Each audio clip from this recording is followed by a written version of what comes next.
Hi. I want to ask you guys a question. How many languages do you speak? This is not a rhetorical question.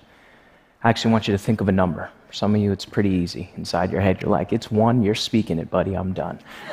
Others of you, maybe you're wondering if the language that an ex-boyfriend or an ex-girlfriend taught you, where you learned all the cuss words, if it counts, go ahead and count it. Be nice to yourself. When I asked myself the question, I came up with 4, arguably 5 if I've been drinking. Con un po' di vino posso parlare italiano. Cheers. But on closer examination, I came up with 83 languages. And I got tired and I stopped counting. And it forced me to revisit this definition that we have of language. The first entry said, the method of human communication, either spoken or written, consisting of the use of words in a structured or conventional way. The definition at the bottom refers to specialized fields like medicine, science, tech. We know they have their own vernacular, their own jargon. But what most interested me was that definition right in the center there. The system of communication used by a particular community or country. And I'm not interested in altering this definition. I'm interested in applying it to everything we do. Because I believe that we speak far more languages than we realize. And for the rest of our time together, I'm going to attempt to speak in one language that is native to every single human being in this room. But that changes things a little bit, because then it's no longer a presentation. It becomes a conversation. And in any conversation, there must be some sort of interaction. And for any interaction to happen, there has to be a degree of willingness on both parties. And I think if we just are willing, we will see the magic that can happen with just a little bit of willingness. So I've chosen a relatively low-risk common denominator that can kind of gauge if we're all willing. If you're happy and you know it, clap your hands. Now you're talking. Para toda la gente que habla español, por favor pónganse de pie y mirar a una persona sentado a cualquier lado y comenzar a reír. Thank you so much. Please be seated. Now, if that felt a little bit awkward, I promise there was no joke being had at your expense. I simply asked the Spanish-speaking audience to stand up, look at a person that was sitting close to them, and laugh. And I know that wasn't nice, and I'm sorry, but in that moment, some of us felt something. You see, we're often aware of what language does when we speak somebody's language, what it does to connect, what it does to bind. But we often forget what it does when you can't speak that language, what it does to isolate, what it does to exclude. And I want us to hold on to, as we journey through kind of our little walk of languages here. میخوام الان معنی تعارف توضیح بدم. I said in Farsi, I'd like to translate this idea of ta'aruf in the Persian culture, which really, it has no equivalent in the English lexicon. The best definition would be something like an extreme grace or an extreme humility. But that doesn't quite get the job done. So I'm going to give you an example. If 2 gentlemen were walking by each other, it'd be very common for the first one to look at the other one and say, "Mokhlesetam," which means I am indebted to you. The other gentleman would respond back, "Chakeretam," which means I opened my shirt for you. The first guy would respond back, "Nokaretam," which means I am your servant. And then the second guy would respond back to him, "Khakizira patam," which literally means I am the dirt beneath your feet. Here's an exhibit for you guys in case you didn't get the picture. And I share that with you because with new languages come new concepts that didn't exist before. And the other thing is, sometimes we think language is about understanding the meaning of a word, but I believe language is about making a word meaningful for yourself. If I were to flash this series of words on the screen, some of you, you'd know exactly what it is right away. Others of you, you might struggle a little bit. And I could probably draw a pretty clear-cut line right around the age of 35 and older, 35 and younger. And for those of us that are in the know, we know that's text speak or SMS language. It's a series of characters meant to convey the most amount of meaning with the least amount of characters, which sounds pretty similar to our definition of language, a system of communication used by a community. Now, anyone who's ever gotten to an argument via text can make a case for how it's maybe not the best method of communication. But what if I told you that what you saw earlier was a modern-day love letter? If you follow along, for the time being, I love you lots because you positively bring out all the best in me. And I laugh out loud. In other words, let me know what's up. Because you are a cutie, in my opinion, and as far as I know, to see you, if you're not seeing someone, would make me happy. For your information, I'll be right there forever. In any case, keep in touch. No response necessary. All my best wishes. Don't care if anyone sees this. Don't go there. See you later. Bye for now. Hugs and kisses. You only live once. Kind of a modern-day Romeo or Juliet. In that moment, if you laughed, you spoke another language that needs no explanation. Laughter. It's one of the most common languages in the world. We don't have to explain it to each other. It's just something we all feel. And that's why things like laughter and things like music are so prevalent, because they seem to somehow transcend explanation and convey a profound amount of meaning. Every language we learn is a portal by which we can access another language. The more you know, the more you can speak. And it's something common that we all do. We take any new concept and we filter it through an already existing access of reality within us. And that's why languages are so important, because they give us access to new worlds, not just people. It's not just about seeing or hearing, it's about feeling, experiencing, sharing. And despite these languages that we've covered, I really don't think we've covered one of the most profound languages that there are, and that's the language of experience. That's why when you're talking with someone, if they've shared something that you've shared, you don't need to explain it much. Or that's why when you're sharing a story and you finish and the people you're talking to don't quite get it, the first thing we all say is, I guess you had to be there. I guess you had to be here this week to know what this is about. It's kind of hard to explain, isn't it? And for the sake of our research, I'm going to close by asking that you participate one more time in this language of experience. I'm going to filter through some languages. And if I'm speaking your language, I'm going to ask that you just stand and you stay standing. You don't need to ask permission. Just let me know that you see me and I can also see you if you speak this language of experience.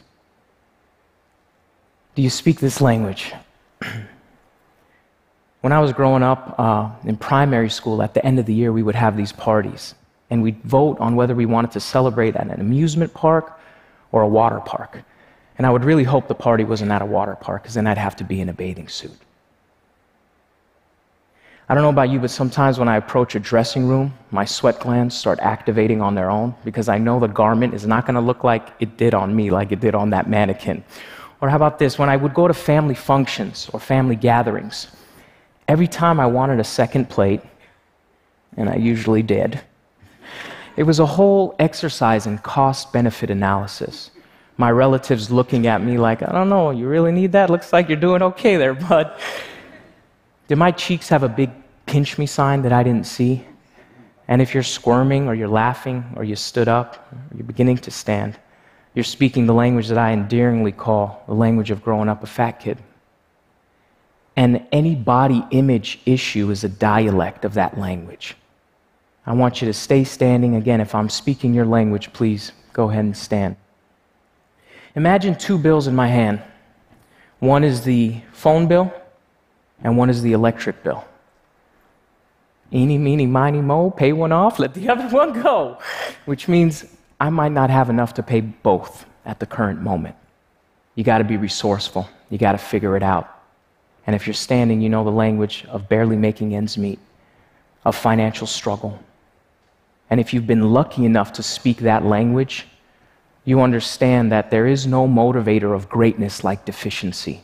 Not having resources, not having looks, not having finances can often be the barren soil from which the most productive seeds are painstakingly plowed and harvested. I'm going to ask if you speak this language. The second you recognize it, feel free to stand. When we heard the diagnosis, I thought, not that word. Anything but that word. I hate that word. And then you ask a series of questions. Are you sure? Has it spread? How long? Doctor, how long? And a series of answers determines a person's life. I mean, my dad was hungry. We'd all rush to the dinner table to eat because that's what we did before. We ate together. So we were going to continue doing that. And I didn't understand why we were losing this battle, because I was taught if you fight and you have the right spirit, you're supposed to win. and we weren't winning. And for any of you that stood up, you know very well that I'm speaking the language of watching a loved one battle cancer.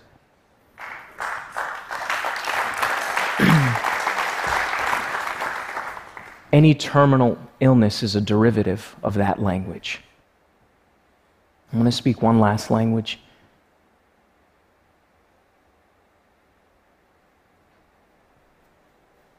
Oh, no, I'm listening. Yeah. No. Me and you, right here. Yeah. No, I'm with you. Or imagine the lights are all off and a blue light is just shining in your face as you're laying on the bed. And I know some of you, like me, have dropped that phone right on your face. Or this one, right? Passenger seat freaking out, like, can you watch the road? And for anybody that stood up, you speak the language that I like to call the language of disconnection. It's been called the language of connection, but I like to call it the language of disconnection. I don't mean disconnection, I mean disconnection. Human disconnection. Disconnected from each other, from where we are, from our own thoughts, so we can occupy another space. If you're not standing, you probably know what it's like to feel left out.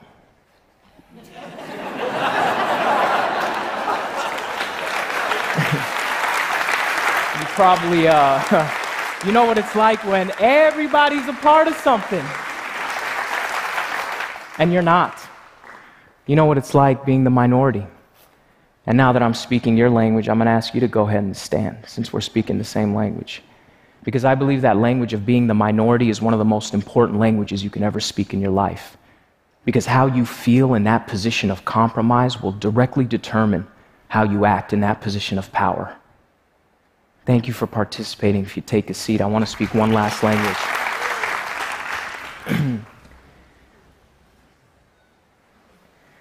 This one you don't need to stand. I just want to see if you recognize it.